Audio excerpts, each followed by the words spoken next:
Good morning. Welcome in for another Friday safety focus of the week. Today's date's April 29th. Thanks for everybody for starting their day with us. This week's code of conduct is to maintain confidentiality of insider information learned about ECI and about our clients. It's an important one to always consider and remember. Mr. Dow, anything to add on this topic this week? Well, there's a couple things to note. We sign non-disclosure agreements with several different companies for this related to this code item. One of them that we should know is like Beta Technologies. They've got a lot of sensitive information, and they're developing these special aircraft, and sometimes we work in close proximity to that. And so we do sign an agreement that if we learn certain things about their industry, that we're not going to talk about them. We also in the past have done many related to infrastructure, and since 9/11 there's been a sensitivity to certain infrastructure and what its location is and what its depth is, just due to that kind of thing. So there are outside people that we work for that they are sensitive about their information. The internal stuff is some of the obvious stuff, but also just information related to some of the bids. A lot of times we'll know things about our strategies and about how we're pricing things, especially because we involve a lot of the people from the field that really know the work, and they come into the office environment, and it's really easy to be talking to your buddy that might know a buddy that's working for the competition to maybe let some information slip that could have us either miss out on a job or do something inappropriate.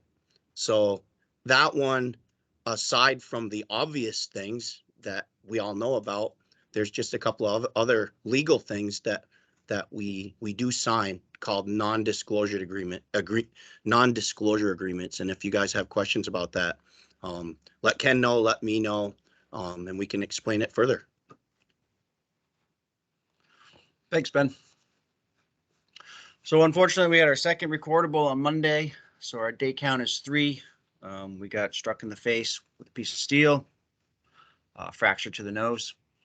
So again, identify those struck by potential, caught in between falls and electricity, those focus 4 hazards. Continue with the best practices, starting your day off with a good JHA, communicating those hazards across all parties on site, so we can work safe and sound each and every day. If there's any follow-up questions regarding a hazard or mitigating a hazard, please contact myself and I can help walk you through that scenario. So this week, our safety focus of the week is going to be on ticks and Lyme disease. May is the Lyme disease awareness month, but again, with how prevalent ticks are in our region, I thought it'd be a good reminder, especially with jobs starting up. I know we're doing some clearing and a bunch of projects, so a good really awareness and reminder to double check your at the end of the day, washing your clothes and doing a good check. But again, here's the 2 kind of ticks that are prevalent to our region. You have the deer tick, which is the ones that we need to be concerned about because those are the ones that can spread and carry Lyme disease. And then we have the American dog tick, or wood tick it's called. And the biggest thing is the reddish body is really your biggest identifier. So if it has a reddish body to it, you're dealing with a deer tick. So biggest thing is if you're in the woods, to making sure that you try to always be aware, avoid, wear, apply, remove, and examine. So avoid areas where ticks live. Ticks thrive in wood piles, long grass, leaf piles, and beach grass. So wear light colored clothing, long pants, sleeves, socks, and closed-toed shoes. Tuck long hair into a hat, or even you can tuck your bottom of your pants into your socks. Apply the EPA-approved deer tick repellent such as DEET on skin, or insecticide such as pyrethrum to clothing and shoes as directed. And then remove. I got a little video on removal, just to how to properly do it. But clothing upon entering the home, toss into the dryer at high temperature for about 10 to 15 minutes. So like heat kills ticks. So that's what best practice, once you get home, throw all your clothes in the dryer if you can. Examine yourself and your pets for ticks daily. Check everywhere. Ticks love to hide. So again, to carry, to really get Lyme disease, the tick really needs to be embedded for about 30 to 36 hours. So it's quite a long time to really be concerned, but that's why it's always important to be aware. So I got a quick little video on how to properly remove a tick once it's been embedded. I know that's when everyone starts kind of freaking out a little bit. We do have a couple little special devices that helps pull the ticks, but again, these Twizzlers here work really well. I'll quickly play this for everybody to watch. So the reason you don't want to really hurt the tick is actually that the tick is feeding on you and salivating.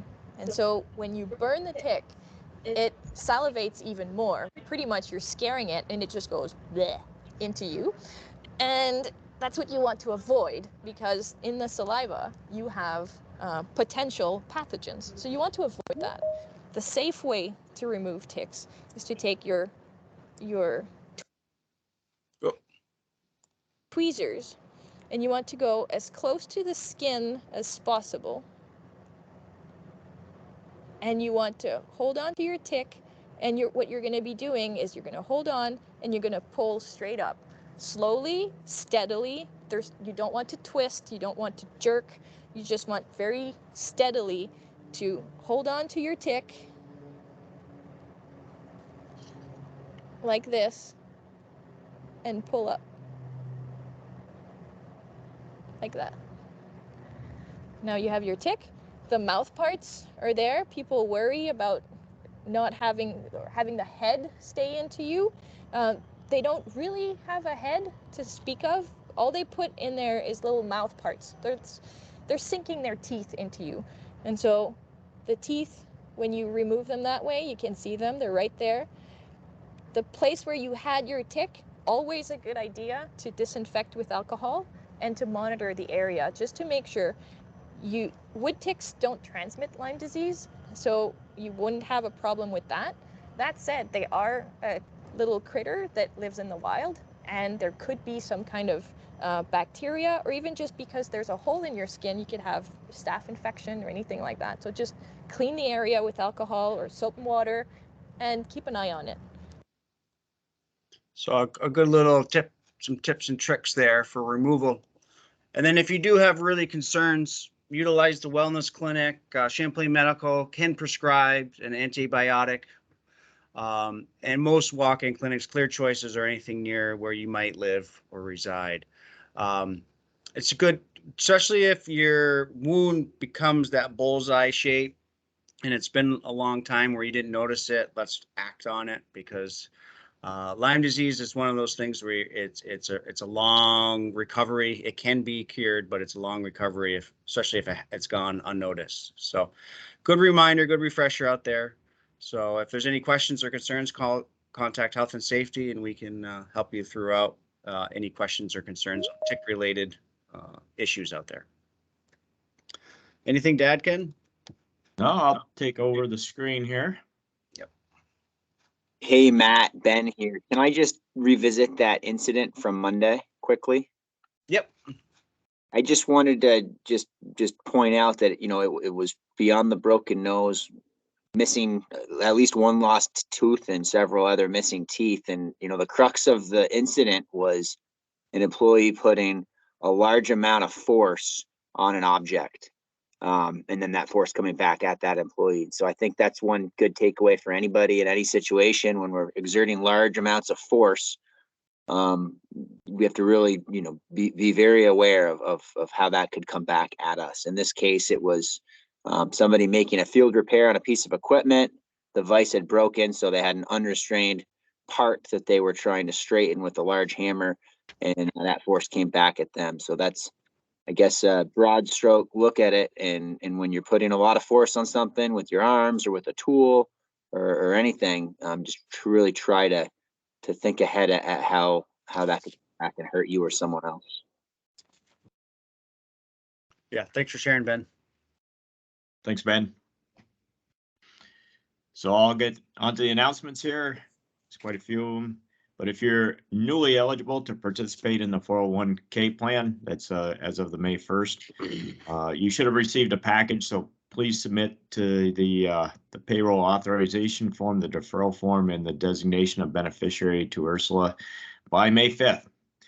And another one is if you have a health savings account, the HSA with People's United Bank, be aware that as of May 26th, and I think most of you already know because you would have gotten a notice, that People's will no longer be offering the HSAs, and your account will be moved to another HSA provider called Health Equity. And the thing is that People's United Bank is being bought out by M&T. So we have sourced an option called Muskoma Bank. You've probably seen them around. They're kind of a regional bank, and they'll offer for free. And you can contact Ursula if you'd like to move your account all the way over to Muskoma. There's no charges, no fees, unlike the Health Equity. And the deadline to get this done is May 4th. So next week, that's like Thursday. And then just that kind of leads up to the next thing. We are changing our banking services to Muskoma Bank starting around June 1st or possibly sooner. All payroll and vendor checks will be through Muskoma starting on the transition date, whatever that is, but it's probably likely close to the 1st. Muskoma is a Vermont, trying to get it. There we go. A Vermont, New Hampshire regional bank with 14 offices throughout Vermont, and you can check them out on this link. More details will follow as we get closer to the transition time, including the benefits the bank would like to extend to our employees. And just a few of the older ones, just the fuel cards are in, so check with her if you don't have a new one, and insurance cards are in, so make sure you have the current insurance card. So we are still on a healthcare premium holiday. And I have a list of new employees. Let me see. I try to, for some reason, my pictures didn't download. Let's try it again. Okay. Skip down again. Okay, we have Stephen Mitchell, who is a returnee. Ben Nelson, new person. Looks like he's a Red Sox fan, and it says Norwich on his sweatshirt. So a few things to talk to him about. Not bad, just a good way to connect to somebody new when you see, Red Sox fan, you know. And Haron Rowe. So welcome everybody. And then we have a promotion to Brad Christian, promoted to operator. Congratulations there. And this week we attended the 2022 AGC Career and Job Fair at the Champlain Valley Expo. And this is the first year that AGC has done it. It was quite a success. We participated with a total of like 140 local employers, which was pretty impressive. I went and spent quite a bit of time going around and being at a booth, but attending and visiting other employers. And it was from a wide variety of industries, not just construction. It was healthcare. There was like Hannaford's, the ag business. There was, and certainly a lot of our competition, vendors, and subcontractors. So it was pretty cool. We had a nice exhibit right out front with equipment and hey, come on in, we're hiring. Like everybody, we were hiring. And here we are at our booth showing one of the visitors this is a simulator for an excavator. So it gave people who've never run an excavator an opportunity and understanding of how the controls work and how it might feel. And then we had, other important visitors to our booth. There's Governor Scott, and the guys are there talking to him, greeting him. As you can see, there's looks like a camera over here on the far left side. And in fact, we showed up. Nice close-ups on channel 3. So quite the news people here we've got working for ECI. You have a good camera presence, guys. I like it. And then the primary care wellness program is here as a link. If you're interested, I know a lot more people are getting in on it. So I'm pleased to see that. For the financial wellness series, this week I'm talking about the 401k plan again in fees. Fees are an important thing, an important part of the company's and the trustees' responsibility to make sure we're getting the best value. And go on to start here about the 401k plans. All of them have fees assessed to the participants, and ours is no exception. Or as you can see below, ECI's fees are very reasonably priced compared to industry averages. The fees are charged for the following. Remember, there's kind of 3 different groups involved here that give us services. First is the fund managers are really the owners of the funds, like the Target Funds by American, Vanguard, Hancock, Fidelity, etc. They charge a yearly fee. And then the plan advisor, which is Morgan Stanley, the ones that we most directly communicate with, they charge a fee based on a % of the total asset value of the plan. And the record keeper, which is Newport Group, which if you want to know what you have in your account, you go to the website or look for their statement, and they keep track of all that information. And they based on the number of participants and also the plan asset value. So it's kind of a, not a consistent number.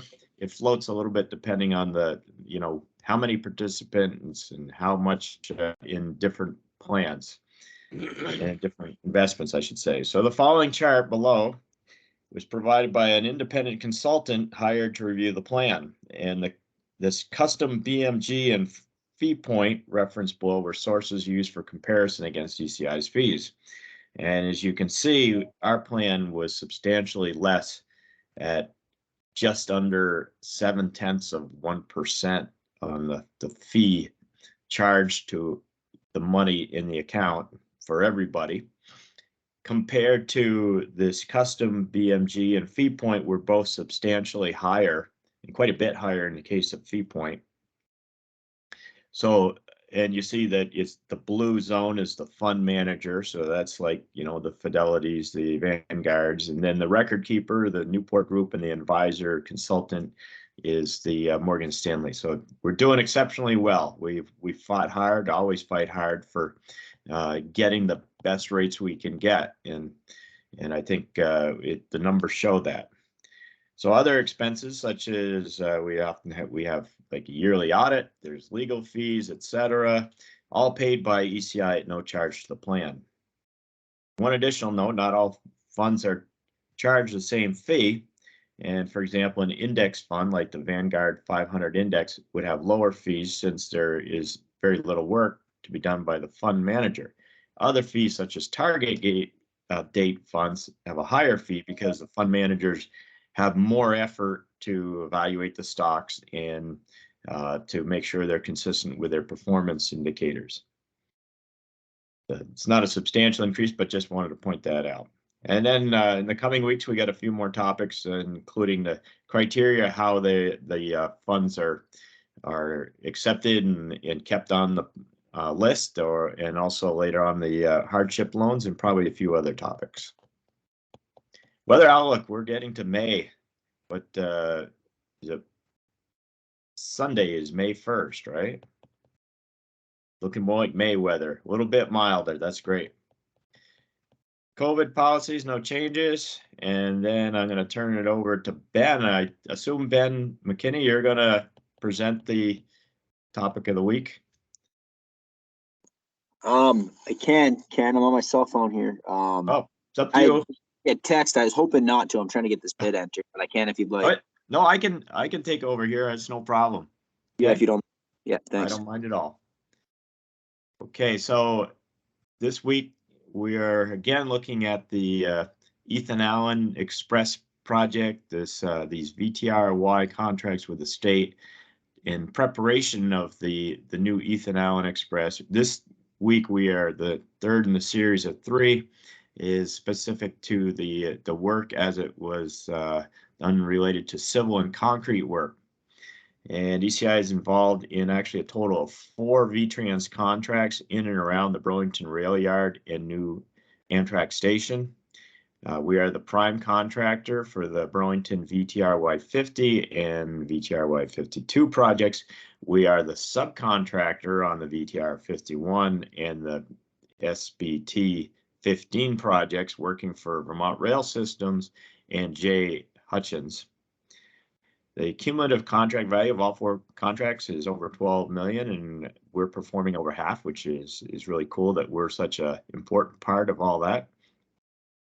The driving force behind the project is creating the Amtrak service between Burlington and Rutland. Rutland has rail service to New York City via the CLP, the CP, and the CSX railroads, but the critical link to Burlington via the Western Corridor along the VTR has been decades in the making, and the projects involve construction of station platforms, several thousand feet of bike path, dozens of turnouts, over a mile of continuous welded rail, highway approach and streetscape improvements, realignment of La Valley Lane, that's the road that heads down to the Vermont Rail Systems headquarters and the Burlington wastewater treatment plant, construction of cast in place locomotive jacking pad, and the reconstruction of 6 grade crossings and signal systems. And this week we are highlighting the crossing. Oh, I had a typo there. This week we're highlighting,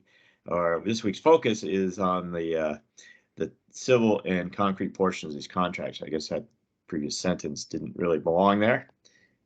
Didn't get deleted.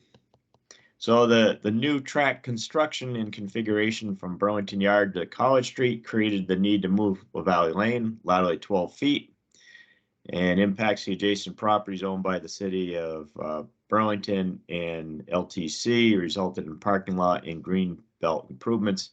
And there's also a jacking pad for locomotive maintenance. And we constructed a new section of bike path between Maple and King Street last fall, associated with associated landscaping and utility work. We configured parts of Perkins Pier parking lot in the LTC lot, and ECI performed streetscape work along Maple and King. A lot of civil site work, a lot of work on this whole thing. And we did some profile changes across the tracks. La Valley Lane was required to shift to accommodate the new tracks and was constructed while maintaining traffic. And additionally, ECI moved a run of First Light and AT&T fiber lines and decommissioned 2 fiber vaults that ended up under new tracks. Some of the rest of the work included water vault, complete with a wet tap, numerous runs of stormwater and underdrain, rehabilitation at a large sewer intake structure, removal of 4,000 tons of contaminated soil, 900 yards of crushed gravel subbase, 720 linear feet of granite curb, and 1,125 tons of asphalt pavement. And an interesting feature of the improved yards was a 100-foot long jacking pad for engine maintenance. The crippled track runs into this heavy reinforced concrete structure with direct fixation rails, and unlike conventional track construction, direct fixation does not use ties. Instead, it bears on steel plates and studs embedded into the concrete, and the alignment of the direct fixation track is critical because, concrete with concrete, you only get one shot at this. So this these are from the plans here, these images, and you'll see that round circle with the fan-shaped building. That's the engine house at the yard. And towards the bottom, you'll see there's the north lead going into the roundhouse, and the crippled track is the one with the box around it. That's the 15-foot wide by 100-foot long concrete rail jacking pad. And I have a section of jacking pad from the drawings. Got footings with a hefty slab and quite a bit of reinforcing. The rail set on top. And then these photos are from some of the Valley Lane reconstruction. You can see the Mont Railway Yard and some of their buildings in the background. Here you can see obviously the wastewater plant with their driveway where we're paving. This was like November. You can see the steam coming off the asphalt. And then at that point, the asphalt plants were closing and the utilities never had a chance to move their infrastructure, their utilities. So they did it later. I assume that's all done by now. And some more removing existing surfaces. This is some of the bike path over by the LTC. So that would be King Street there in the background with a little shed. I believe that's the shed for on the left going into LTC to pay for the ferry crossings there. And some paving going back last fall. Bike path, it looks like. There's some completed bike path, looks really sharp. Yeah, there's another left to go on it. Is there for this year? Yeah, yes. Yep, Another good. inch and a half. Yep. Some work around this is Perkins Pier, I guess, right? The LCT parking lot that got. Oh, this is LTC, okay. Yeah, to the south there, they traded some land or whatever. Oh, all right, yeah. Some of that granite curbing. And then we're getting to the jacking pad. And that's went on throughout the winter. There was a bit of a delay waiting for the direct fixation parts. So we had finished it up fairly soon in the winter and it had to wait. You see winter conditions, construction of concrete. And there we have some of the final slab details going in. Actually, it looks like they're pouring. I think they're pouring in that picture, but I'm not certain. This next one they are. I thought that was the pumper, but I guess not dropping in there. So I think they're just putting together the reinforcing and then backfilling on the top. And as for the project archives a week, this is a photo of some of our shop crew from way back, 2007. And they are working on the New England Central Railroad turntable drive system repairs. It was taken out of the turntable up in St. Albans and brought back to the shop, our shop, for repairs. And you can see they've got some new steel framing under some of the gear works there. Chico and Pat. So that's what I got. I'll turn it back over to you, Matt. Everybody have a good, safe day out there and enjoy what looks like decent weather today. Yeah, thanks, Ken, and thanks for the 65 people that tuned in. If you watch in a group setting, please send me over a list of who you watch it with so we can capture good attendance. Let's have a safe day. Okay, take care.